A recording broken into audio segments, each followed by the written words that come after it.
नमस्ते। आज हम इजी नोटरी के एक महत्वपूर्ण फीचर को समझने वाले हैं।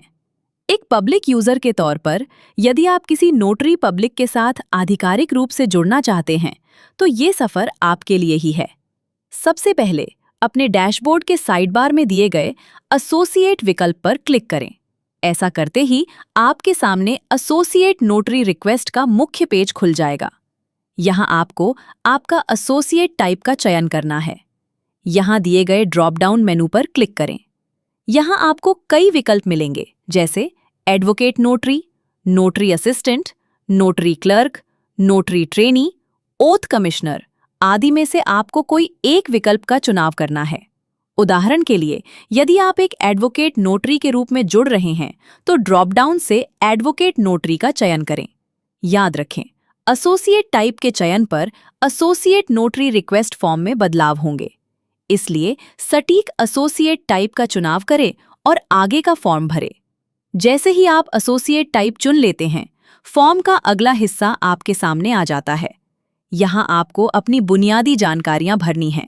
नेम, मोबाइल नंबर और ईमेल में अपनी सही और सक्रिय व्यक्तिगत जानकारी दर्ज करें। पैन नंबर में सुरक्षा और सत्यापन के लिए भारत सरकार द्वारा जारी किया गया 10 अंकों का अपना पैन कार्ड नंबर दर्ज करें। अब वक्त आता है आपकी पेशेवर योग्यता और प्रमाणों को दर्ज करने का। रजिस्ट्रेशन डिटेल्स में बार काउंसिल या सरकार द्वारा मिला हुआ नोटरी रजिस्ट्रेशन नंबर दर्ज करें। फिर अपॉइंटिंग अथॉरिटी में आपको नोटरी के रूप में किसने नियुक्त किया है, जैसे सेंट्रल गवर्नमेंट या स्टेट गवर्नमेंट, उसका नाम यहाँ लिखें।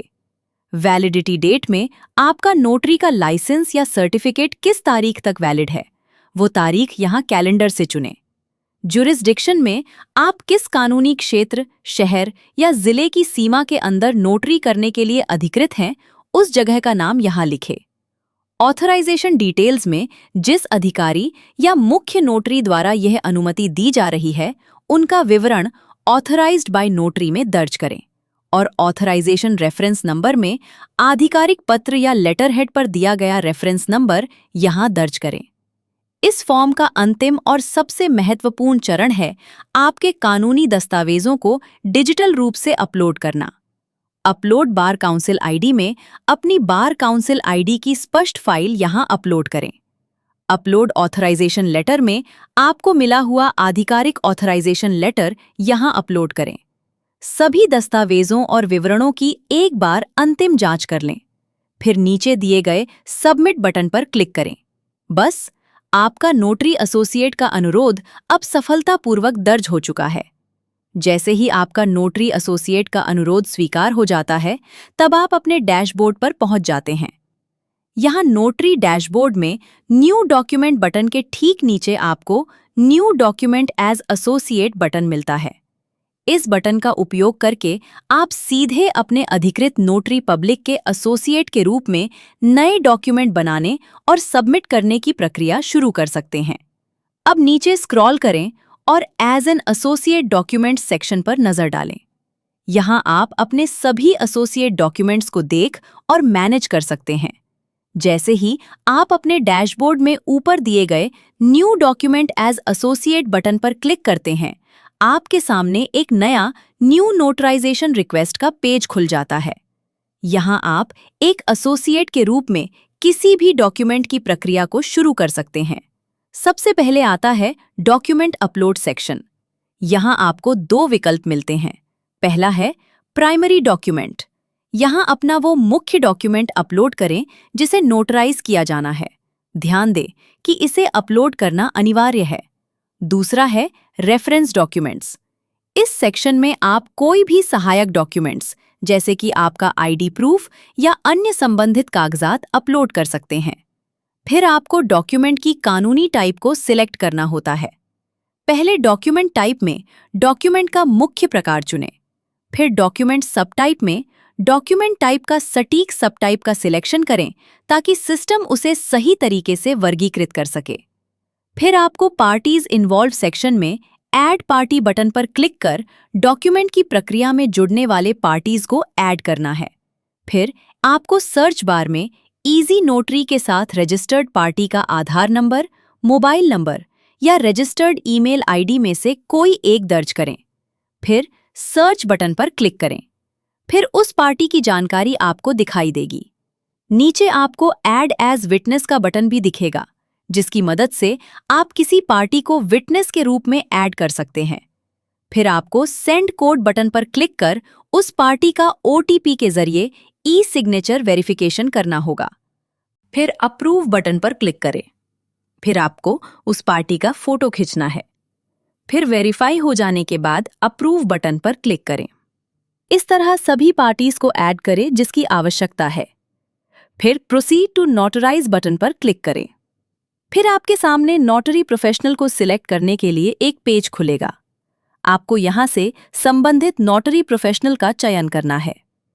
फिर नोटरी डॉक्यूमेंट उस नोटरी प्रोफेशनल को असाइन हो जाएगा। जिस नोटरी प्रोफेशनल को आपने अपना नोटरी डॉक्यूमेंट असाइन किया है, अब आगे की प्रोसेस वो करेगा। नोटरी प्रोफेशनल पहले आपके द्वारा दिए गए डॉक्यूमेंट को डॉक्यूमेंट प्रीव्यू सेक्शन में चेक करेगा। अगर आपके द्वारा दिए गए सभी डॉक्यूमेंट्स सही हैं, तो वो आपकी एप्लीकेशन को अप्रूव कर देगा। अगर आपके द्वारा दिए गए सभी डॉक्यूमेंट्स में से कोई भी डॉक्यूमेंट में कोई भूल या कमी दिखाई देती है, तो नोटरी प्रोफेशनल आपकी एप्लीकेशन को रिजेक्ट कर सकता है। आपके द्वारा दिए गए सभी डॉक्यूमेंट्स सही हैं, लेकिन नोटरी प्रोफेशनल आपके द्वारा दिए गए समय पर उपलब्ध नहीं है, तो वो आपकी एप्लीकेशन को approve and reschedule booking button द्वारा एक नई तारीख और अपनी उपलब्धता के अनुसार एक नया समय चुन सकता है। बुकिंग अप्रूव होने के बाद लाइव सेशन शुरू करने से पहले नोटरी प्रोफेशनल को कुछ महत्वपूर्ण नोटरी एक्शंस पूर्ण करेगा। पहला है नोटारियल एक्ट। यहां ऐड बटन पर क्लिक करके नोटरी प्रोफेशनल ये निश्चित करता है कि आपके डॉक्यूमेंट में किस प्रकार की नोटरी एक्ट सिलेक्ट करनी है। दूसरा है स्टैम्प ड्यूटी। यदि डॉक्यूमेंट के लिए स्टैम्प ड्यूटी की आवश्यकता है, तो यहां उसका विवरण नोटरी प्रोफेशनल ऐड कर सकता है। ये सुनिश्चित करता है कि डॉक्यूमेंट पूरी तरह से कानूनी रूप से मान्य है। तीसरा है फीस और चार्जेस। लाइव सेशन शुरू करने से पहले फीस और चार्जेस निर्धारित करना अनिवार्य है। नोटरी प्रोफेशनल यहां नोटरी चार्जेस, प्लेटफॉर्म फी और अदर चार्जेस दर्ज कर सकता है। फिर वो पेमेंट के लिए पार्टी को रिक्वेस्ट भेजता है। जैसे ही आपको वो रिक्वेस्ट भेजता है, उसके बाद आपको अपने नोटरी एक्शन पेज में फीस और चार्जेस में जाकर पेमेंट करना होगा और पेमेंट की रिसीप्ट को भेजना होगा। फिर आप और notary professional view payment details button पर क्लिक करके पेमेंट डिटेल्स को देख सकते हैं। जैसे ही आपका पेमेंट हो जाता है, आपको पेमेंट डन का मैसेज ऊपर दाईं ओर दिख जाता है। फिर जैसे ही मीटिंग का निर्धारित समय होगा, तब नोटरी प्रोफेशनल ऑनलाइन मीटिंग शुरू करेगा। जैसे ही नोटरी प्रोफेशनल मीटिंग शुरू करेगा, तब आपको मीटिंग को ज्वाइन करने के लिए ज्वाइन लाइव सेशन बटन दिख जाएगा। उस पर क्लिक करके आप मीटिंग में ज्वाइन हो सकते हो। आपकी सुरक्षा और कानूनी अनुपालन के लिए पूरा सेशन रिकॉर्ड किया जाता है। सेशन के दौरान नोटरी प्रोफेशनल आपसे ई-सिग्नेचर वेरिफिकेशन के लिए पूछेगा। आपके रजिस्टर्ड मोबाइल नंबर पर एक OTP भेजा जाएगा। आपको वो OTP नोटरी प्रोफेशनल को बताना होगा। फिर वो एक्सेप्ट बटन पर क्लिक करता है। फिर नोटरी प्रोफेशनल मीटिंग समाप्त कर देता है और आप भी कुछ समय के बाद मीटिंग से बाहर हो जाते हैं और अपने डॉक्यूमेंट के इंटरफेस में पहुंच जाते हो। पारदर्शिता और सुरक्षा के लिए इजी नोटरी आपके हर डिजिटल सेशन का पूरा रिकॉर्ड रखता है। डॉक्यूमेंट एक्शन पेज में पास्ट रिकॉर्डिंग्स और ऑडिट्स टैब में आप वो रिकॉर्ड देख सकते हैं। यहाँ आपके द्वारा किए गए सभी वीडियो सेशंस की लिस्ट होती है और यहाँ मीटिंग का समय और तारीख स्पष्ट रूप से दर्ज होता है, ताकि आप जान सकें कि कौन सा रिकॉर्ड किस सत्र का है। ऑडिट सेक्शन में आपके डॉक्यूमेंट के साथ हुई हर एक गतिविधि का डिजिटल फुटप्रिंट है। फिर ऊपर आपको 2 बटन मिलते हैं, नोटराइज बटन और रिजेक्ट।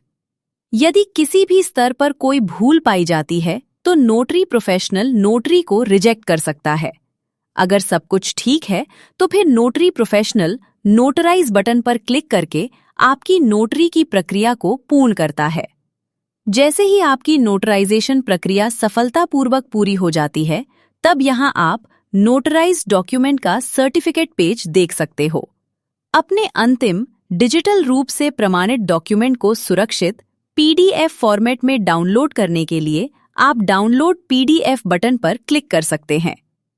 इजी नोटरी का उपयोग करने के लिए धन्यवाद। हम आपकी कानूनी प्रक्रियाओं को सरल और सुरक्षित बनाने के लिए हमेशा तत्पर हैं।